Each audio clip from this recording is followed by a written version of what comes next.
नौजवान इताद लालूरांग तरफ़ां शानदार मच कचहरीअ जो एहतमाम कयो वियो, जंहिंमें सदर कामरेड मिठल ऐं जनरल सेक्रेटरी राव अब्दुल जब्बार ऐं पूरे सथ खे हाजी अमीद अली मुगेरीअ तरफ़ां हलफ़ खणायो वियो।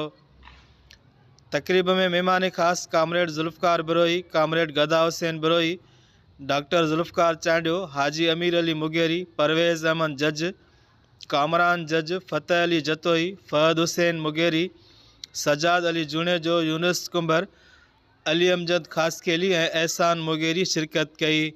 तक़रीब दौरान आयल महिमाननि खे सिंध जी सक़ाफ़ती सुञाणप तौर टोपियूं ऐं अजरक जा तोहफ़ा पेश कया विया। तक़रीब में लालूरांग शहर के दरपेश मसइलनि तइलीम, सिहत, नौजवाननि जी बेरोज़गारी ऐं समाजी अणबराबरीअ बाबति तफ़सीली ख़्यालनि जो इज़हार कयो वियो। जंहिं बाद सीनियर सहाफ़ी मरहूम भाऊ मुजीबुर रहमान टोटाणीअ जे जनम ॾींहं जो केक पिणु काटियो वियो।